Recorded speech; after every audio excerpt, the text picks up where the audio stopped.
Hi everyone, அஸ்ஸலாமு அலைக்கும். நான் ரெகுலராக வீடியோ போஸ்ட் பண்ணணும்லாம் நினைக்கிறேன். பட் அன்ஃபார்ச்சுனேட்லி நிறைய ஒர்க்கு ரொம்ப பிஸியாக போகிறதுனால வீடியோ ப்ராப்பராக பண்ண முடியல. இந்த vlog நான் வந்து கேப்சர் பண்ணியுமே ஒரு 15 டேஸ் இருக்கும். ஸோ இன்றைக்கி தான் உங்கள் கூட ஷேர் பண்ணிக்கிறேன். என்ன vlog அப்படின்னா, என் ஹஸ்பண்டோட ஃப்ரெண்டுக்கு வந்து மேரேஜ். அந்த மேரேஜ் ஃபங்க்ஷனுக்காக தான் நாங்கள் கிளம்பி போயிட்டுருக்கோம். Morning 7:30 train, Mayiladuthurai to Tambaram ஸ்பெஷலாக அந்த ட்ரெயினில் தான் டிக்கெட் புக் பண்ணியிருந்தோம். ஹஸ்பண்டோட ப்ரெஃபரன்ஸ் வந்து தேர்ட் ஏசி ஆர் ஸ்லீப்பர் இதில் புக் பண்ண சொல்லியிருந்தாங்க. அன்ஃபார்ச்சுனேட்லி எனக்கு எதுலேயுமே டிக்கெட் கிடைக்கிறதுனால இந்த சேர் காரில் தான் புக் பண்ணியிருந்தேன். இந்த ட்ரெயின் ஃபுல்லாகவுமே சேர் கார் தான். சேர் கார்ஸ் ட்ரெயினில் கொஞ்சம் ஸ்பேஸ் கொடுக்கலாம். இவ்வளோ கன்ஜஸ்டடாக பக்கத்தில் சீட்டை போட்டு கால் வைக்கவே கஷ்டமாக இருக்குது அப்படின்ற மாதிரி தான் இருந்தது. ஒரு வழியாக நாங்கள் டெஸ்டினேஷன் ரீச் ஆயாச்சு.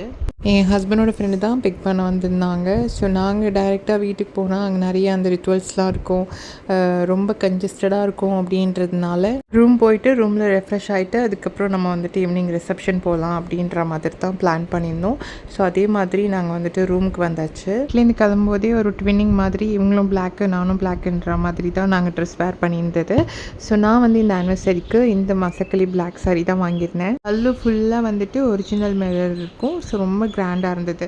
ஆனால் என் ஃப்ரெண்டு இல்லை பிளாக் வந்து வேர் பண்ணிக்க வேண்டாம் அப்படின்ட்டாங்க. நீங்கள் போகும்போது சேஞ்ச் பண்ணிக்கலாம் அப்படின்னு சொல்லிட்டு லஞ்சு ஒரு பிரியாணியை வாங்கி நல்லா சாப்பிட்டுட்டு, ஒரு டைம் ஸ்கெடியூல் வந்து ரொம்ப பிஸியாக இருந்ததுனால கிஃப்ட் எதுவும் வாங்க முடியல. நல்லவேளை அங்கே நிறைய ஷாப்ஸ் இருந்தது. அங்கே போய் நாங்கள் கிஃப்ட் வாங்கிட்டு ஈவினிங் ரிசப்ஷன் கிளம்பிட்டோம். ஸோ நெக்ஸ்ட் என்ன அப்படின்றத நான் பார்ட் 2 வீடியோவில் சொல்கிறேன். Stay tune.